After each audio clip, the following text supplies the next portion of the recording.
नमस्कार दोस्तों, मेरे YouTube चैनल पर आप सभी स्टूडेंट का स्वागत है। तो दोस्तों, आज हम हमेशा की तरह हिंदी का फुल टेस्ट पेपर सॉल्व करेंगे, जो आपकी आगामी परीक्षाओं के लिए बहुत ही महत्वपूर्ण साबित होंगे। इस टेस्ट पेपर के द्वारा आप UPSI, UP TET, jail warden और लेखपाल की तैयारी कर सकते हैं। तो जिन भाई बहनों ने अभी तक चैनल को सब्सक्राइब नहीं किया है, वो लोग इसको सब्सक्राइब ज़रूर कर लें और बेल आइकन को ज़रूर प्रेस कर लें, जिससे आपको आने वाली वीडियो की नोटिफिकेशन मिलती रहे। और वीडियो को लाइक करना ना भूलें, वीडियो को लाइक ज़रूर कर दें। तो मित्रों, आइए देखते हैं टेस्ट पेपर का पहला क्वेश्चन। तो प्रश्न नंबर पहला है, नरसिंह जी का मायरा किसकी रचना है? महादेवी वर्मा की है कि मीराबाई की है कि रसकान की है कि सूरदास की है? तो सभी लोग बताइएगा, नरसिंह जी का मायरा किसकी रचना है? ये मीराबाई की रचना है। तो ऑप्शन नंबर बी हमारा बिल्कुल सही हो जाएगा, मीराबाई की। और यहाँ से पूछ लिया जाए कि महादेवी वर्मा ने कौन कौन सी रचनाएं की हैं, तो इन्होंने यामा,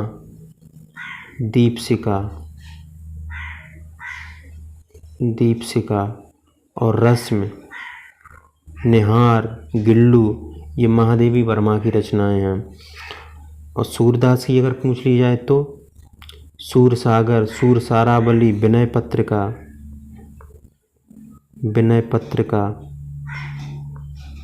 ये सूरदास की रचनाएं हैं। तो प्रश्न नंबर पहला का हमारा ऑप्शन नंबर बी बिल्कुल सही हो जाएगा। नरसिंह जी का मायरा जो है वो मीराबाई की रचना है। चलिए दूसरा प्रश्न देखते हैं दोस्तों। नीम के पत्ते निम्न में से किसकी कृत है? नरेंद्र शर्मा की है कि भवानी प्रसाद मिश्र की है कि जयशंकर प्रसाद की है कि रामधारी सिंह दिनकर की है? तो बताइएगा सभी लोग, नीम के पत्ते जो है वो किस लेखक की रचना है? तो ये रामधारी सिंह दिनकर की रचना है। तो ऑप्शन नंबर डी हमारा बिल्कुल सही हो जाएगा। पूछ लिया जाए नरेंद्र शर्मा ने कौन सी रचना की है? कर्णफूल, द्रौपदी, ये नरेंद्र शर्मा की रचना है। और भवानी प्रसाद मिश्र ने कौन सी रचनाएं की हैं? गांधी और पंचसती जो है वो भवानी प्रसाद मिश्र की रचना है। जयशंकर प्रसाद की पूछ ली जाए तो कामायनी, लहर, आंसू और पुरस्कार, ये रचना जयशंकर प्रसाद की है। ठीक है दोस्तों, तो ऑप्शन नंबर डी हमारा बिल्कुल सही हो जाएगा। रामधारी सिंह दिनकर ने जो है वो नीम के पत्ते की रचना की है। तो चलिए देखते हैं अगला प्रश्न कौन सा है हमारा। प्रश्न नंबर 3 बताइएगा सभी लोग। ओ और औ किस प्रकार के वर्ण हैं? तालव्य हैं कि मूर्धन्य हैं कि ओष्ठ हैं कि कंठोष्ठ हैं? तो बताइएगा सभी लोग। ओ और औ जो हैं वो कंठोष्ठ वर्ण कहलाते हैं। ठीक है, तो ऑप्शन नंबर डी हमारा बिल्कुल सही हो जाएगा। तालव्य से कौन कौन से बोले जाते हैं? ई, छोटी ई और बड़ी ई, और ये चा वर्ग भी इससे बोला जाता है तालव्य से। ठीक है, पूछ लिया जाए मूर्धन्य से कौन से वर्ण बोले जाते हैं? तो टा वर्ग जो है वो मूर्धन्य से बोला जाता है। और ओष्ठ से पूछ लिया जाए तो पावर्ग जो है वो ओष्ठ से बोला जाता है, पावर्ग। और छोटा ऊ और बड़ा ऊ भी ये ओष्ठ से बोला जाता है। ठीक है, तो ऑप्शन नंबर डी हमारा बिल्कुल सही हो जाएगा। ओ और औ जो हैं वो कंठोष्ठ से बोले जाते हैं। ठीक है, चलिए अगला प्रश्न देखते हैं। प्रश्न नंबर 4 है दोस्तों, निम्नलिखित में योग रूढ़ शब्द कौन सा है? विशालकाय, पुष्प, कुमुदनी की पंकज? तो बताइएगा सभी लोग, इसमें योग रूढ़ शब्द पूछ रहा है कौन सा है? तो ऑप्शन नंबर डी हमारा बिल्कुल सही हो जाएगा। पंकज जो है वो योग रूढ़ शब्द है। पूछ लिया जाए योग रूढ़ शब्द किसे कहते हैं? तो वे शब्द जो सामान्य अर्थ को ना प्रकट कर किसी विशेष अर्थ को प्रकट करते हैं, योग रूढ़ शब्द कहलाते हैं। तो पंकज का मतलब क्या होता है? जो जल में जन्म लेता है उसे हम पंकज कहते हैं, उसे हम कमल कहते हैं। तो ये पंकज जो है विशेष अर्थ को प्रकट कर रहा है, कमल को प्रकट कर रहा है। तो ये क्या हो जाएगा? ये योग रूढ़ शब्द हो जाएगा। तो ऑप्शन नंबर डी हमारा बिल्कुल सही है। अगर पंकज का हम विग्रह करेंगे तो क्या हो जाएगा? ये पंकधन जा। पंक का मतलब होता है कीचड़ या जल, और जा का मतलब क्या होता है, जन्म लेना। यानी कि जो जल या कीचड़ में जन्म लेता है उसे हम पंकज कहते हैं, अर्थात उसे हम कमल कहते हैं। तो ऑप्शन नंबर डी हमारा बिल्कुल सही हो जाएगा। ठीक है, चलिए प्रश्न नंबर 5 देखते हैं। प्रश्न नंबर 5 देखते हैं तो निम्नलिखित में से किस शब्द में अप उपसर्ग नहीं है? अप्रोच, अपादान, अपवाद कि अपमान।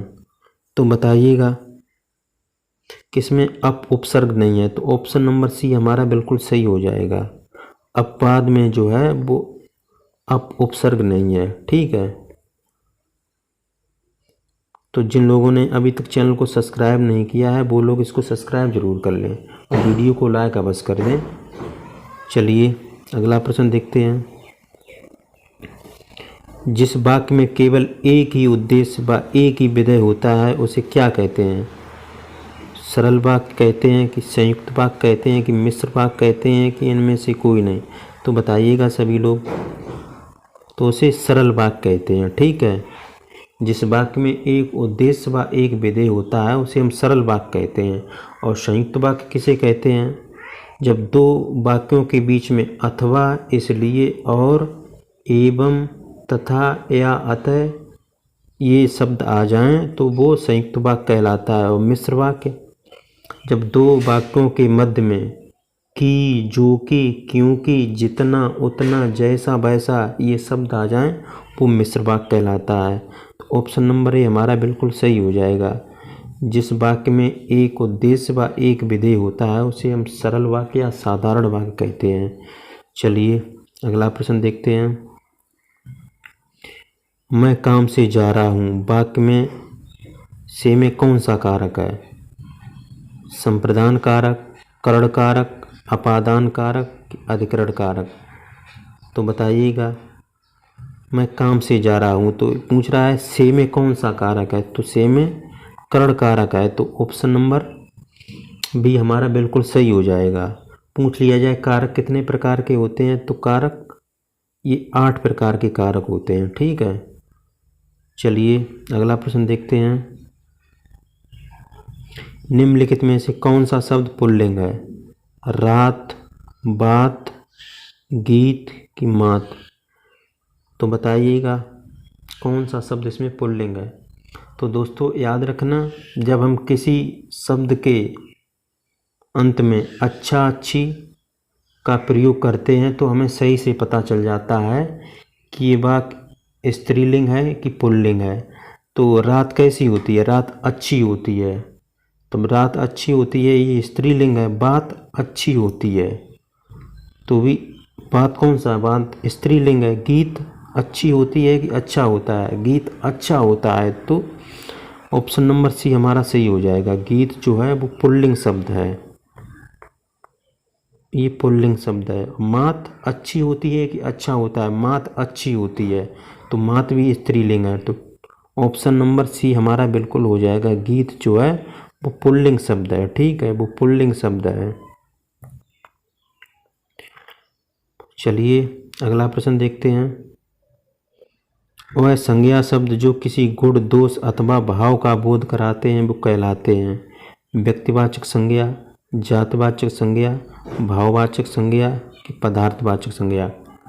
तो बताइएगा सभी लोग। तो वो भाववाचक संज्ञा कहलाते हैं। ऑप्शन नंबर सी हमारा बिल्कुल सही हो जाएगा। भाववाचक, भाववाचक संज्ञा उसे कहते हैं जो किसी गुण, दोष अथवा भाव का जो बोध कराते हैं उसे हम भाववाचक संज्ञा कहते हैं। चलिए अगला प्रश्न देखते हैं। इत प्लस आद बराबर इत्यादि में कौन सी संधि है? एड़ संधि है कि दीर्घ संधि है कि गुण संधि है कि अयाद संधि है? तो बताइएगा। इसमें एड़ संधि है तो ऑप्शन नंबर ए हमारा बिल्कुल सही हो जाएगा। ऑप्शन नंबर ए बिल्कुल सही हो जाएगा। पूछ लिया जाए संधि कितने प्रकार की होती हैं? तो संध वैसे तो 3 प्रकार की होती हैं। अगर फिर पूछ लिया जाए कि स्वर संध कितने प्रकार की होती हैं, तो स्वर संध जो हैं वो 5 प्रकार की होती हैं। ठीक है, स्वर संध 5 प्रकार की होती हैं। तो जिन लोगों ने अभी तक चैनल को सब्सक्राइब नहीं किया है वो लोग इसको सब्सक्राइब ज़रूर कर लें। ठीक है, वीडियो को लाइक करना ना भूलें। चलिए अगला प्रश्न देखते हैं। जिसमें कोई पद प्रधान नहीं होता है तथा अन्य अर्थ प्रधान होता है वहाँ होता है कर्मधारय समास, अव्ययीभाव समास, तत्पुरुष समास की बहुब्रीहि समास। बताइएगा, जिसमें कोई पद प्रधान नहीं होता है उसमें कौन सा समास होता है, बताइएगा सभी लोग। तो उसमें बहुब्रीहि समास होता है। ठीक है, तो ऑप्शन नंबर डी हमारा बिल्कुल सही हो जाएगा, उसमें बहुब्रीहि समास होता है। चलिए अगला प्रश्न देखते हैं। अधोलिखित किस वाक्य में अकर्मक क्रिया है? तो मैं पुस्तक पढ़ता हूँ, यह चीज़ें तुम्हारा जी ललचाती हैं, श्याम सोता है, वह अपना सिर खुजलाता है। तो दोस्तों अगर सकर्मक अकर्मक क्रियाएँ पूछ ली जाए तो जिस वाक्य में अगर तुम्हें क्या का उत्तर मिल जाए वो सकर्मक क्रिया है, और जिस वाक्य में क्या का उत्तर नहीं मिले वो अकर्मक क्रिया है। तो मैं पुस्तक पढ़ रहा हूँ, हम क्या पढ़ रहे हैं, हम पुस्तक पढ़ रहे हैं, तो इसमें सकर्मक क्रिया है। ये चीज़ें तुम्हारा जी ललचाती हैं, आपका क्या ललचाती हैं, जी ललचाती हैं, इस वाक्य में भी सकर्मक क्रिया है। और श्याम सोता है, क्या क्या सोता है, तो इसमें अकर्मक क्रिया है। यहाँ पर क्या का उत्तर नहीं मिल रहा है तो ये अकर्मक क्रिया है। वह अपना सिर खुजलाता है, क्या खुजलाता है, अपना सिर खुजलाता है, तो इसमें सकर्मक क्रिया है। तो ऑप्शन नंबर सी हमारा बिल्कुल सही हो जाएगा। श्याम सोता है, इसमें कौन सी क्रिया है, अकर्मक क्रिया है। ठीक है, तो ऑप्शन नंबर सी हमारा बिल्कुल सही हो जाएगा। ठीक है, ऑप्शन नंबर सी हमारा बिल्कुल सही हो जाएगा। चलिए अगला प्रश्न देखते हैं। कौन सा शब्द अर्क का अनेकार्थी नहीं है? सूर्य, प्रकाश किरण, आग का पेड़, ज्वाला। तो बताइएगा सभी लोग, अर्क का अनेकार्थी नहीं है इसमें, तो ऑप्शन नंबर डी बिल्कुल सही हो जाएगा। ये ज्वाला जो है वो किसको कहते हैं, आग को कहते हैं, आग को कहते हैं। ठीक है, चलिए अगला प्रश्न देखते हैं। तिमिर शब्द का विलोम शब्द क्या है? आलोक है, किरण है, कि रंगीन है, कि रंगहीन है। तो तिमिर का इसमें विलोम शब्द पूछ रहा है। तिमिर माने होता है अंधकार और आलोक माने होता है प्रकाश, तो तिमिर का विलोम शब्द आलोक हो जाएगा। तो ऑप्शन नंबर ए हमारा बिल्कुल सही हो जाएगा, आलोक। ठीक है, चलिए अगला प्रश्न देखते हैं।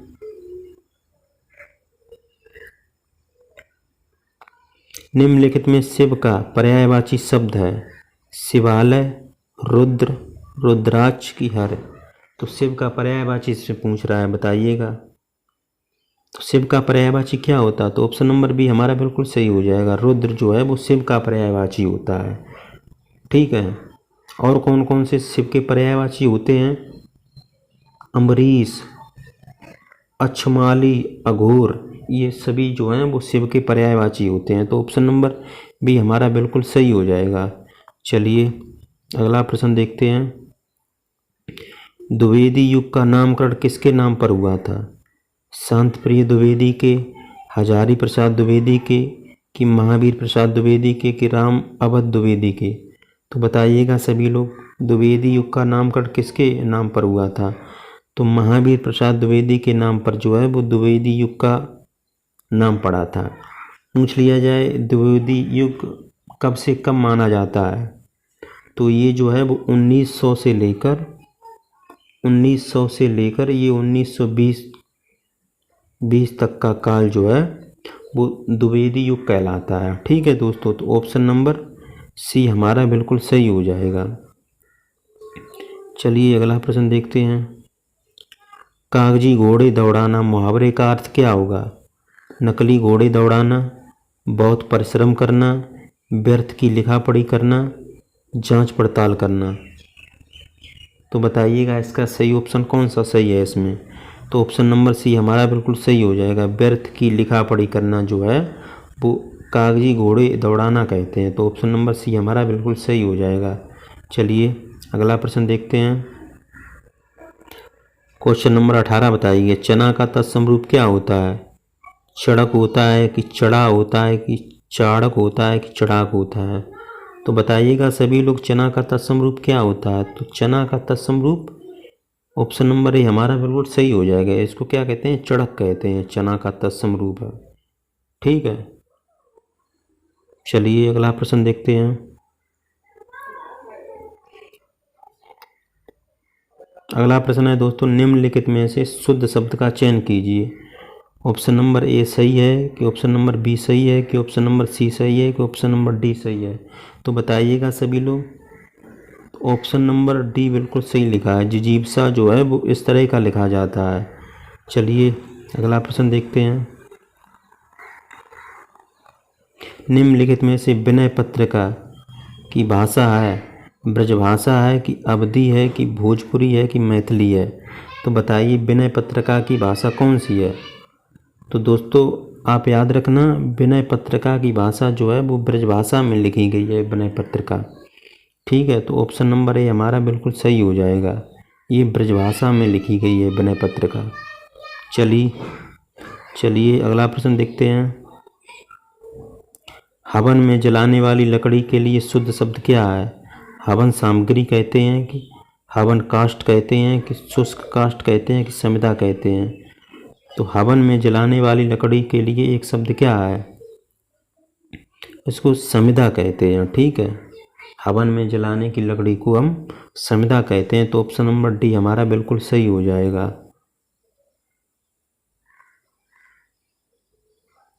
कवि बिहारी मुख्यतः किस रस के कवि माने जाते हैं? करुण रस के, भक्ति रस के कि श्रृंगार रस के कि वीर रस के? तो बताइएगा। तो ये श्रृंगार रस के कब माने जाते हैं? तो ऑप्शन नंबर सी सही हो जाएगा यहाँ। तो अब पूछ लिया जाए श्रृंगार रस का स्थायी भाव क्या होता है? तो इसका स्थायी भाव रत्य होता है। ठीक है, श्रृंगार रस का स्थायी भाव जो है वो रत्य होता है। चलिए अगला प्रश्न देखते हैं मित्रों। घर बसाना का अर्थ क्या है? घर बनाना, घर में रहना, विवाह करना कि मदद करना? तो ऑप्शन नंबर सी बिल्कुल सही हो जाएगा। विवाह जो करना है वो घर बसाना का अर्थ है। ठीक है दोस्तों, चलिए अगला प्रश्न देखते हैं। प्रश्न नंबर 24 है दोस्तों, पीपर पात सरस मंडोला प्रस्तुत पंक्तियों में कौन सा अलंकार है? लाटानुप्रास, उपमा, श्लेष की वक्रोक्त? तो बताइएगा सभी लोग इसमें। तो ऑप्शन नंबर बी हमारा बिल्कुल सही हो जाएगा। इसमें कौन सा अलंकार है? उपमा अलंकार है। ठीक है दोस्तों, चलिए अगला प्रश्न देखते हैं। निम्नलिखित में से कौन सा शब्द विशेषण है? सुंदरता, कवि, विद्वान की भलाई? तो बताइएगा इसमें कौन सा शब्द विशेषण है? तो ऑप्शन नंबर ए बिल्कुल सही हो जाएगा। ये सुंदरता जो है ये विशेषण है। ये सुंदर एक भाववाचक संज्ञा होती है, तो ये भाववाचक संज्ञा से बना हुआ विशेषण है सुंदरता। ठीक है दोस्तों, तो ऑप्शन नंबर ए हमारा बिल्कुल सही हो जाएगा। निम्न में से वादी का विलोम शब्द क्या होगा? अवादी होगा कि विवादी होगा कि प्रतिवादी होगा कि अनावादी होगा? तो वादी का विलोम शब्द बताइएगा। वादी का विलोम शब्द दोस्तों प्रतिवादी होता है। तो ऑप्शन नंबर सी सही है यहाँ पर। ऑप्शन नंबर सी बिल्कुल राइट है यहाँ पर। चलिए अगला प्रश्न देखते हैं। हिंदी दिवस कब मनाया जाता है? 14 अक्टूबर को मनाया जाता है कि 14 सितंबर को मनाया जाता है कि 11 जून को कि 15 सितंबर को मनाया जाता है? तो दोस्तों आप हमेशा याद रखना, ये 14 सितंबर को मनाया जाता है। तो ऑप्शन नंबर बी बिल्कुल सही हो जाएगा। 14 सितंबर को जो है वो हिंदी दिवस मनाया जाता है। चलिए निम्नलिखित में से समुद्र शब्द का पर्यायवाची है? पारावार है कि पनंग है कि देव है कि वाहनी है? तो बताइएगा समुद्र शब्द का पर्यायवाची इसमें कौन सा है? तो समुद्र का पर्यायवाची इसमें ऑप्शन नंबर ए बिल्कुल सही है। पारावार जो है वो समुद्र का पर्यायवाची होता है। ठीक है दोस्तों, निम्न में से गंगा लहरी किसकी रचना है? पद्माकर की, मैथिली शरण गुप्त की, प्रेमचंद की, जयशंकर प्रसाद की? तो बताइएगा। ये गंगा लहरी जो है वो पद्माकर की रचना है, तो ऑप्शन नंबर ए बिल्कुल सही हो जाएगा। पूछ लिया जाए राष्ट्रकवि किसे कहा जाता है, तो मैथिली शरण गुप्त को जो है वो राष्ट्रकवि कहा जाता है। इन्होंने कौन कौन सी रचनाएं की हैं? रंग में भंग और पंचवटी रचना जो है वो मैथिली शरण गुप्त की है। प्रेमचंद की कौन कौन सी रचनाएं हैं? गबन, करमभूम, सेवा सदन, मंगलसूत्र, गोदान, ये जो प्रेमचंद की रचनाएं हैं। जयशंकर प्रसाद की कामायनी, आंसू, झरना, पुरस्कार, ये जयशंकर प्रसाद की रचना है। तो ऑप्शन नंबर ए हमारा बिल्कुल सही हो जाएगा। पद्माकर ने जो है वो गंगा लहरी की रचना की है। चलिए आज का अंतिम प्रश्न देखते हैं दोस्तों। निम्नलिखित वाक्यों में शुद्ध वाक्य का चयन कीजिए। श्री कृष्ण के अनेकों नाम हैं, श्री कृष्ण के अनेक नाम हैं, श्री कृष्ण का अनेक नाम है कि श्री कृष्ण को अनेक नाम है? तो इसमें शुद्ध वाक्य कौन सा है दोस्तों? तो ऑप्शन नंबर बी हमारा बिल्कुल सही हो जाएगा। श्री कृष्ण के अनेक नाम हैं। ठीक है, तो जिन लोगों ने अभी तक चैनल को सब्सक्राइब नहीं किया है वो लोग इसको सब्सक्राइब कर लें और वीडियो को लाइक अवश्य कर दें। वीडियो को लाइक करना ना भूलें और दोस्तों चैनल को ज़्यादा से ज़्यादा सपोर्ट कीजिएगा, जिससे आपको बढ़िया सा बढ़िया कंटेंट मिल सके। और चैनल को सब्सक्राइब और शेयर करना ना भूलें। तो आज के लिए इतना ही दोस्तों। जय हिंद, जय भारत, जय महाकाल। धन्यवाद दोस्तों।